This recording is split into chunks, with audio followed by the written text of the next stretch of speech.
Good evening, everybody. Welcome to another episode of the Pits of Metal Chaos. This is your host, Dave. I got a line special guest, Southern Counties, California, Sorizon. How you guys doing? Yo, what's up? Yo. Thanks for having us on. Oh, no problem, man. So you guys want to introduce yourselves? What's that? Do you guys want to introduce yourselves and what do you do in the band? Yeah. I'm Kevin. I am the most commonly known as the handsome one of the band. I'm the bass player. Get no recognition, but it is what it is. Yeah, I'm Danny Mann here, guitar player, also the main.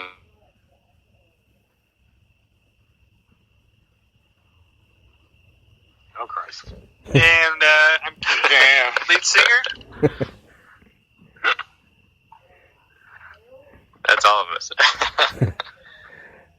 Now, the band was formed in 2008?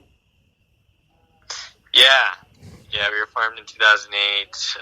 Me and Keith were two of the original members with our drummer, and then Kevin, when did you join? Shit.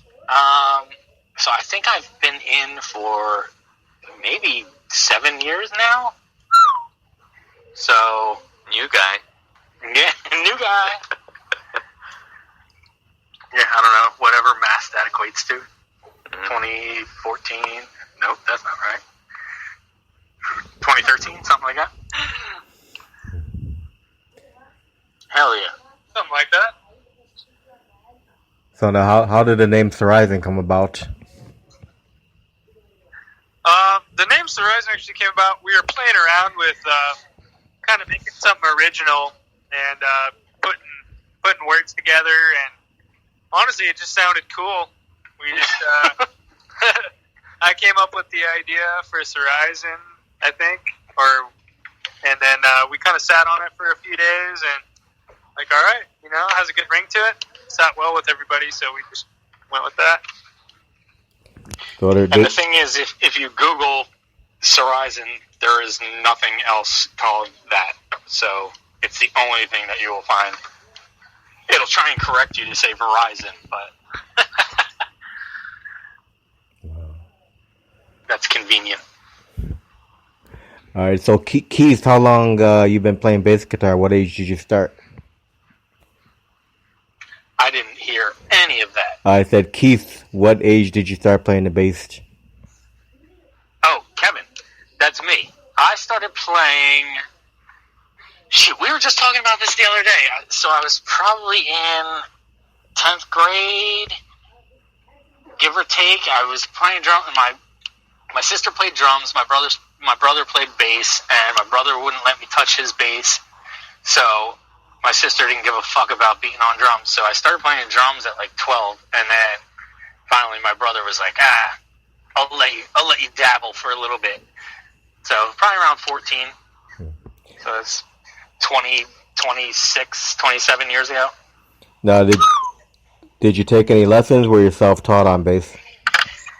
No, I actually took lessons for quite a few years. I used to play in jazz band in high school, and I actually took I was trained to play funk and jazz and stuff like that, and then I could sight read and everything like that, and then whoa, big shot, and then eventually that all really yeah. Then eventually that all just kind of fell out of my brain, and now all I can do is just zone out.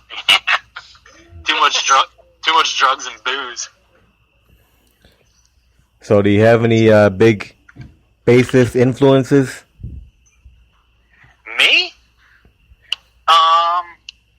My main influence was the dude that currently plays for... Oh, God, I'm going to sound like such a shithead because I can't even think of his name right now. But he's the current bass player for the Foo Fighters, but back in the day, he was in this band called Sunday Day Real Estate. It was kind of like... They were kind of like the original OG fucking emo band. And, Nate Mandel. Yeah. Nate Mandel, that's it. And, he always just had this really fucking awesome style that I was just way into. And I would, like, me being, like, a new player, I would go to my bass teacher and I'd give him these songs. I'm like, I want to learn these songs. And he's like, dude, this is way out of your league. But he would sit there and teach them to me, and I struggled through them, but that made me progress playing a lot faster than normal people, I think. All right, now, Keith, what's your vocal history? I actually started out my music endeavors playing guitar. So I started playing guitar in probably like 3rd, 4th grade. Eventually started a band with some close buddies of mine, lived down the street. I basically told him, hey, you should get a drum set. And his brother, I was like, you should get a bass guitar and we should start a band. And that's kind of what we did. We were called the Termites. Yeah, little shits playing punk rock and just random stuff, blues and anything we could. And then eventually we started getting into like Sabbath and stuff like that, Sabbath, and then it just progressed from there. But we could never find a singer, so I just figured, you know what, I'm gonna start singing, and just kept at it. I probably sounded like shit at first, but just kept at it, and eventually I got into Maiden, really into Iron Maiden, and I would sit in my room and blast Iron Maiden and try to sing along to the song. My parents probably drove my parents crazy, but I just kept trying to hit those notes, to try to keep up with Bruce Dickinson, and eventually I got up there, and that's kind of when I met Danny, and I was in Guitar Center and saw an ad they were looking for a singer. I was in another band at the time, more like a melodic black metal kind of stuff, but I saw their ad, and I saw Influence was Maiden, and went and sang some Maiden with the guys, and kind of hit it off from there. So. The hilarity of you like learning to sing at your in your parents' house is really awesome to me, and I so wish somebody has video of it. You just screaming at the fucking top of your lungs in the fucking garage. Oh yeah, it'd be the equivalent to you trying to sing like Maiden, like right now, like oh my god. That's terrible. All right, Danny, what's your music history? Yeah, so picked up the guitar in high school, and I wasn't really into it at first, to be honest. It was like kind of fun, dabbled around, but growing up in California, like many of the kids, getting into skateboarding and watching a bunch of skate videos and playing skate video games and all that shit, and the skate videos had some sick metal, and I was hearing Iron Maiden and Slayer, and as soon as I heard that stuff, I was like, holy shit, music can sound like that? Like, I gotta try to do that. So, yeah, for me too, like Keith, Maiden was a big influence, and I remember hearing the Trooper in particular, and I was like, I didn't know guitar could be that cool. And it's carried on to be a big influence ever since, even though we've kind of done our own thing now with metal. Wrong answer. Oh, you want the truth? I'll tell you the truth. No, I'm just kidding. It's all true. It's totally right. Okay. I'll let you slide. So what age did you pick up the guitar, Danny? The guitar? Yeah, what age did you start playing? Yeah, it was like I was around 13 or something, but it took a couple years before I got into it. Now, did you take lessons or were you self-taught? Yeah, I took some lessons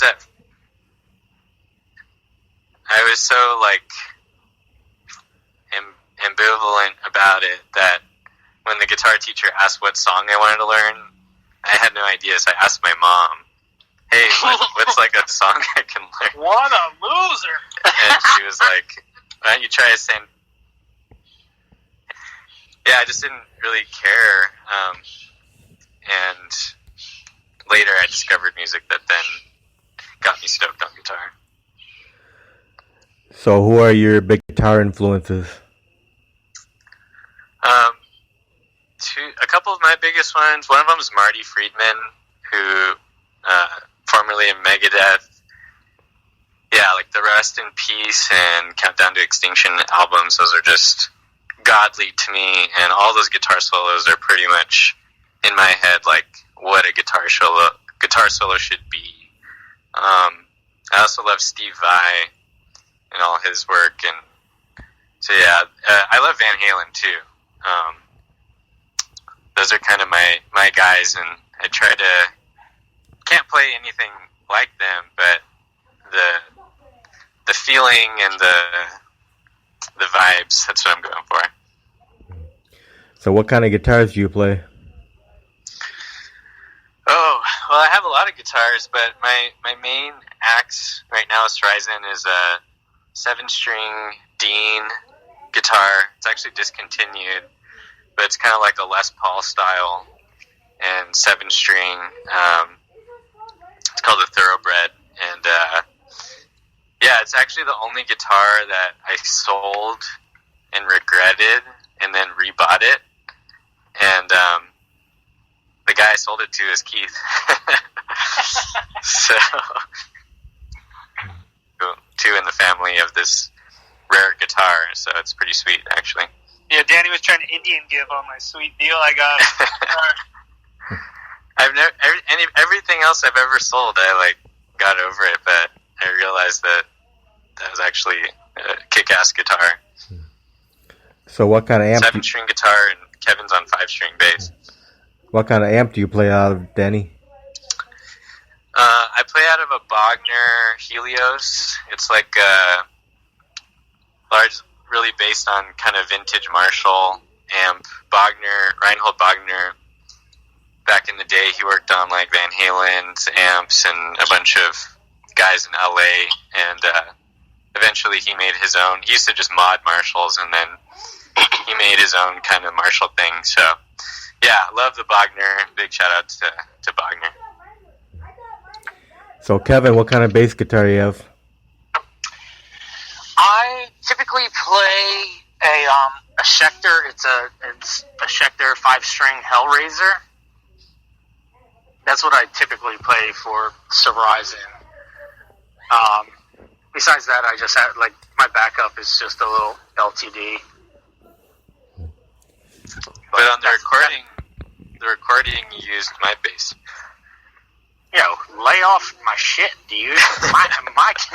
my questions. What was the bass that I played on the recording? It is Ibanez 5-string. Boo!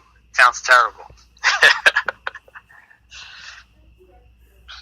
Yeah, but typically I play a Schecter. I got it many years ago. I used to be I don't know, sponsored by Schecter quite a few years ago, and it was like my first guitar that I got sent to me while I was on tour, and it's literally been my favorite guitar I've ever had. So I've pretty much always played that. And what kind of amp you play out of? Now I play out of an Ampeg head. What is it? Fucking SVT. Yeah, SVT. What's it? 1200? It's been so long since I've even looked at my amp or played it. I don't even remember. SVT Classic. Yeah, it's the old school, sought after one. That's a giant fucking pain in the ass to do anything with, and it weighs literally like 100 pounds. So it's a pretty rugged piece of equipment to carry around. And then dragging the cab is a 810 cabinet. So Yeah. I don't have much equipment, but it is heavy duty. That's what he said. Yeah. Hell. So now, guys, with the COVID-19 going on, when's the last time you guys played a show? Fuck. Oh man. What is the last show we played? I don't know. Danny seems to be the one that like has the archives of everything for some reason. So Was it Tiki? I think it was that one in Costa Mesa. At, Oh yeah. with Superman. Oh yeah. Yeah. Super Madness? Yeah, that was at the Wayfair. That was. Yeah. Wayfair. Yeah. Yeah, it was a killer show. And little did we realize that, and that was quite a while before all this shit hit the fan. But we were just kind of concentrating on the album, so we weren't really taking gigs or anything. And that was just a good one that kind of passed in front of us, so we jumped on it. But yeah, we had been like passing off gigs and all that shit for a while, and then now we're like, fuck. Now it's been 10 months. Yeah, we have one of our new songs we released is Hidden Evils, and we put together a little live compilation of us playing that song, and most of that footage, a lot of that footage is from that last show we played at the Wayfair. So, it's kind of cool. Now, do you guys got a big fan base in Orange County? Yeah, it's pretty good, and it grows every show that we play. Like we definitely pack out most of the places that we play. Depends how often we're actually like doing shows. You know, if we're playing fucking 2 shows a month, it gets a little tough to actually keep people coming out.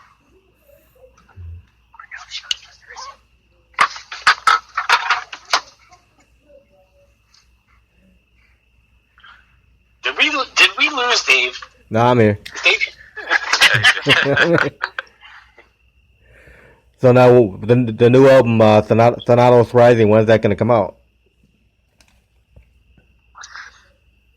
So yeah, we're actually releasing one new single each month for a few more months now, and the full album should come out right around the end of the year. So we're still figuring out the date, but we're looking at probably December or possibly at the beginning of the new year.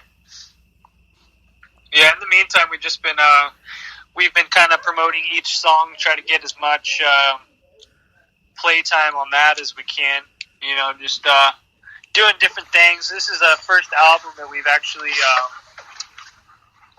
put out multiple different different promotion routes with it. So, you know, videos, lyric videos, you know, just cool stuff. Trying to keep everyone engaged. You know, just give them something to look forward to, something to check out. So it's been pretty cool doing this. We get a little more TLC on each song, I feel like.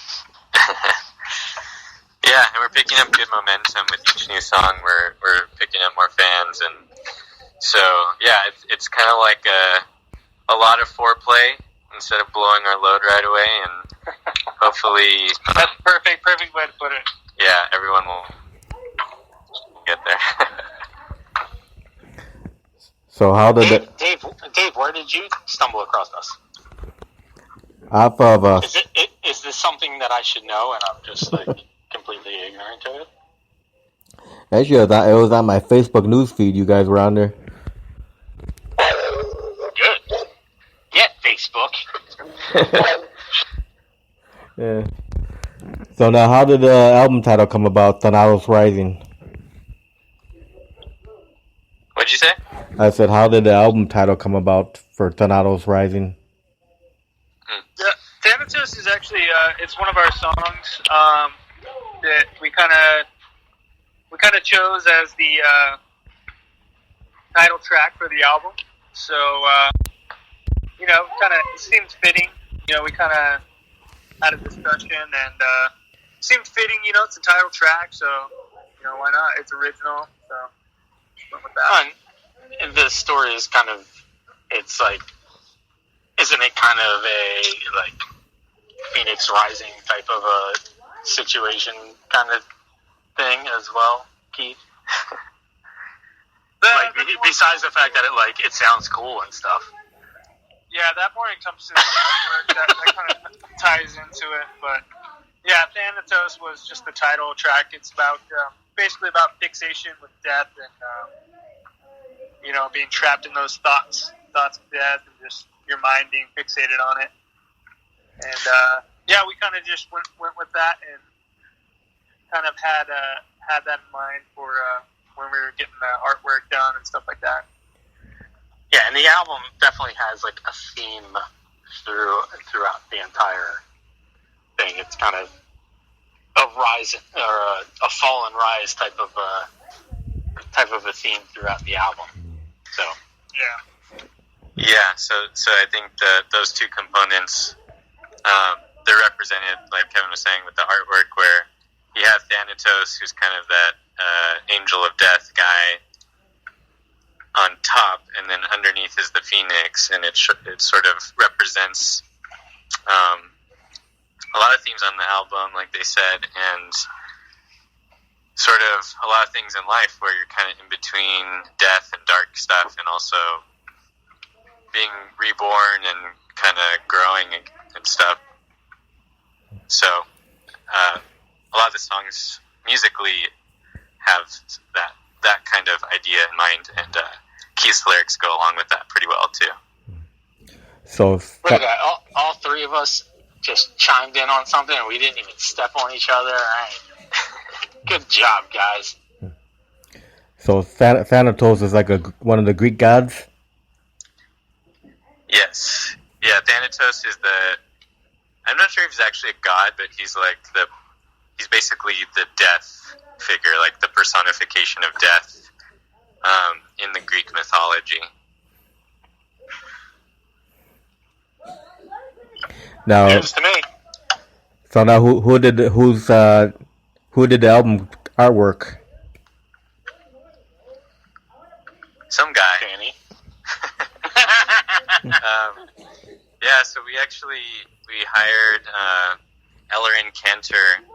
He's a German. He's an artist based in Germany who's done artwork for Testament, last few albums. Actually, I just learned it's pretty cool. He actually helped come up with the album title and the album concept for the New Testament. They came up with the name of the album based on his art, so he's really tight with those guys. He's also done Iced Earth and Havoc and Sodom and Sepultura, I think, right? Bunch of stuff, yeah. So yeah, it was great working with him. It was the first time ever that we got a piece of artwork and we all just agreed that it was perfect. We're pretty picky, and usually it's like we have to do a lot of revisions, but he nailed it. We're really stoked on it. Yeah, no, he was pretty fucking awesome. So now, all three of you guys, what do you guys love most about being a musician? What do we love most about being a musician? A magician. Musician. Oh, musician. I'm like, I'm not a magician. I don't know any. I know a couple card tricks, but Danny, you want to start? What I love most about being a musician? I think magician. A magician? Musician. Well, let me tell you about the magic of music. Pulls solos out of his hat. Ooh. Yeah, I really love, I guess, two things, Dave. I'll say three things. So one thing is Nope, only two, sorry. Okay, let's do two. Okay. I love being on the phone with Keith and Kevin, like, as frequently as possible, and doing podcasts. No, but really, I love being on stage.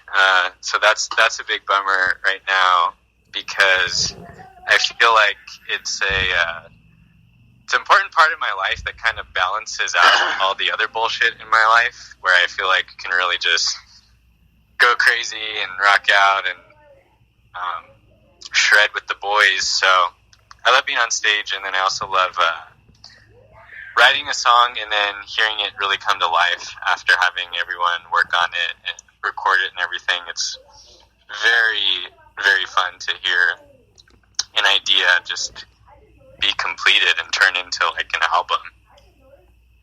What about you guys?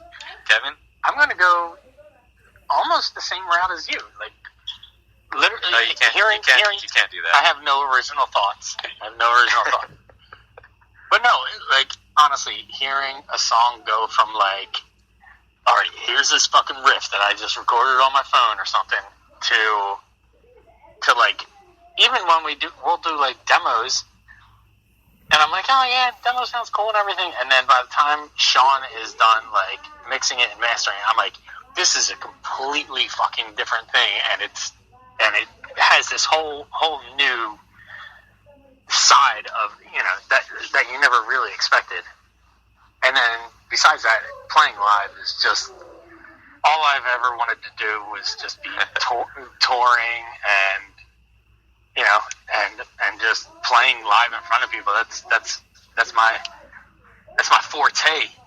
That's when I shine. I'm not always so good on this talking through a phone thing. I know I sound like a natural born professional right now, but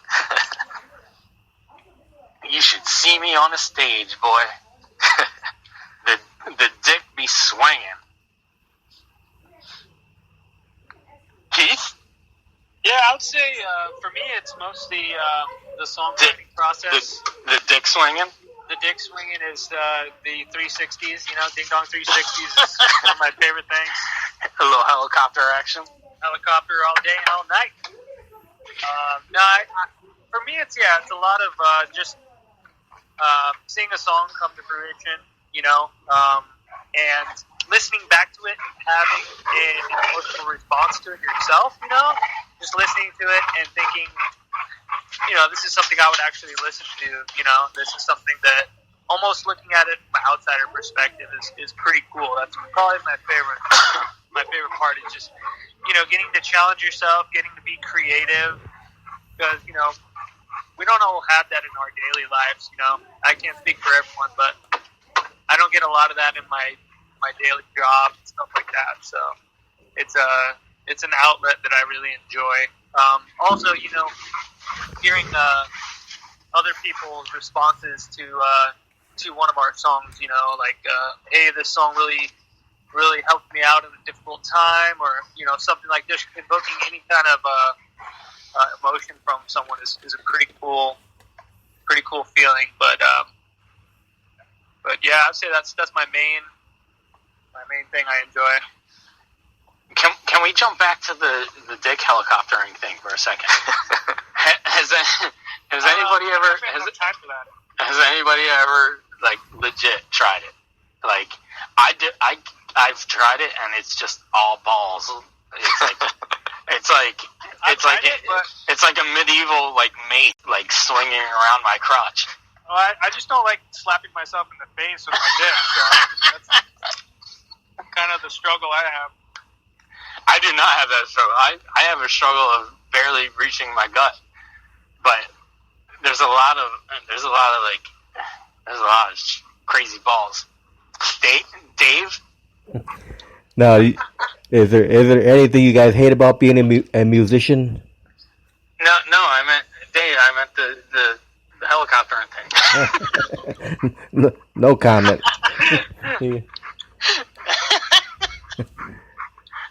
No, we're not going there? No comment. Dang it. Come on, you're from Chicago. Right? Where are you from on the East Coast? Yeah, Illinois. Where is that? Illinois. Illinois? Oh, okay. I'm from New Jersey. I'm from that side of the country too. So cool. Yeah. So I think he asked anything we hate about being musicians.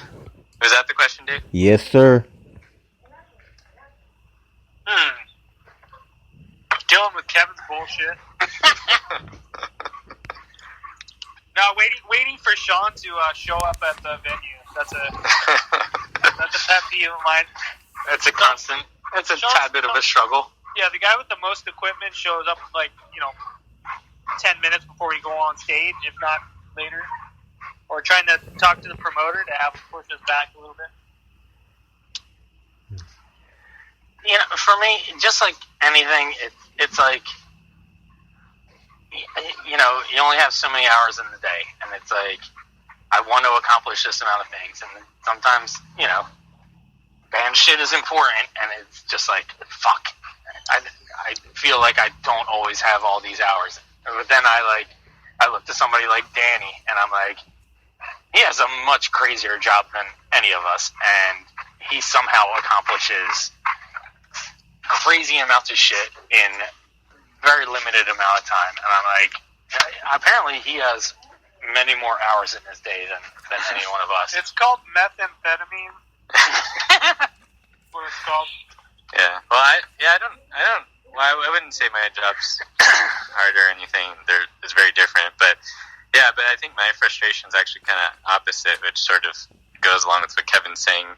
It's like when I get energized on something, the thing that's hard for me is sometimes waiting, the time it takes, the patience you need when you're working with a band of 5 guys. It's just a lot. It's a lot of people to juggle, and even just like the scheduling and like all that. That's really no fun. But I do think it's worth it. I really think that everyone in the band makes the band better.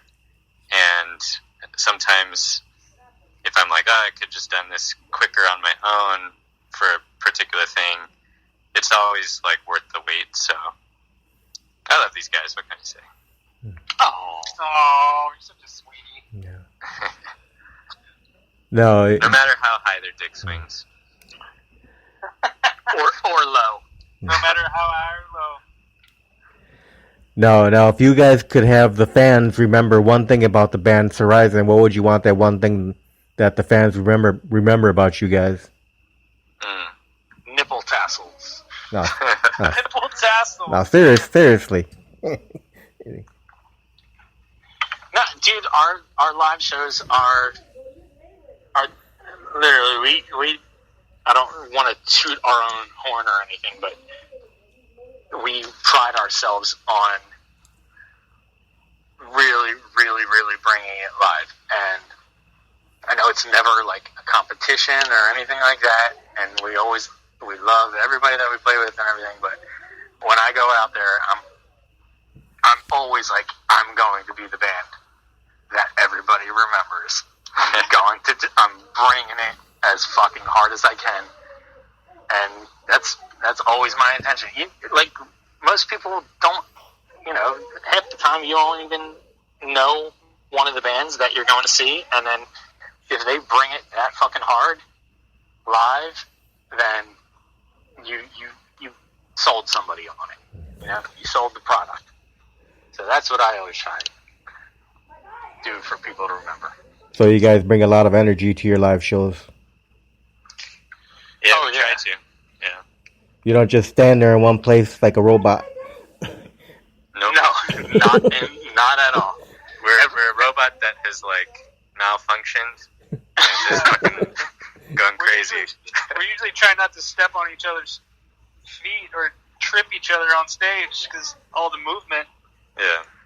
Yeah, I mean, we have four mics up front, and every one of us shares a mic. I mean, we did up until this point, but every one of us shares a mic. There's no, if there's a wah part and I'm standing next to Tim or Danny's shit, I'll run that wah for him. It doesn't matter. We're all over the fucking place the entire time, and just want people to have fun and feel it too. Awesome. Yeah, for me, for me, the thing I want to be remembered for, or I want Sorizon to be remembered for, is Your abs. these abs, and also just like being original. Like Sorizon, yeah, they did something unique, it was different, and so far I think we've done a pretty good job at that. That's always been a goal, do our own thing, and so I'm proud of that so far. Yeah, I agree. Like, goal of mine is whenever we're writing new material is to we all like so many different types of metal and just music in general. So we try to pull from our influences rather than try and replicate our influences. So Yeah. we kind of my goal and what I want people to remember by is I want to just write some kick-ass metal. I want it to have all the elements that I look for in a good band. I want that to shine through our music, and I think as we progress as a band, we're just getting better and better. I feel I just I'm enjoying the process more and more. As time goes by. Now, That was a good answer, Pete. Thanks, man. No problem, buddy. You're going to the top. Going to the top of the pops. That's what my mom always used to say. When I was playing in bands when I was young. You're never going to go to the top of the pops. I'm like, the top of your pops? I'm like, well, I've been on top of my pops plenty of times. You know what I'm saying? yeah. Creepy motherfucker. Let's save that for the Jerry Springer edition. All right. So what are some of your guys' favorite venues to play at? Favorite venues? Yeah. That's a good question. I really like playing at the Viper Room in Hollywood. That's a fun one. Whiskey. The whiskey is super fun too. Those are probably a couple of the tops right there for sure. Sorry, go on. Oh, I was just gonna say we played at a few different House of Blues and stuff. Those are always cool shows too. Yeah, back on the East Coast, I played in quite a few venues. Like there's a place in Philly called the Trocadero that was a fucking awesome old burlesque theater. And when metal bands would play, it was super super old. So when metal bands would play there, and the bass would hit, it would rattle plaster from the ceilings and shit like that. It was super fucking gritty and a great place. Besides that, on the West Coast, I'm all whiskey and the Viper Room as well. I mean, there's a couple other cool little places. Like the Wayfarer is a newer, it's not newer around here, but it's new to having metal bands and stuff like that. And that place is pretty fucking rad. Malone's. Pretty cool. No, do each no follow up. Sorry, guys. We're just waiting for you to shut up. Yeah, he asked what your favorite is, not name every venue you've ever played at. Oh, okay. Trocadero, Philly. There you go. I could have made that way shorter. Yes. I apologize. Dave, I'm sorry. I ramble.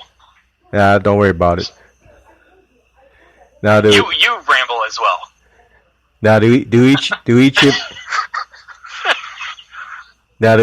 of you guys have a fondest memory of being in this band so far? I'm sorry, what was that? I said, do each of you have a fondest memory of being in this band so far?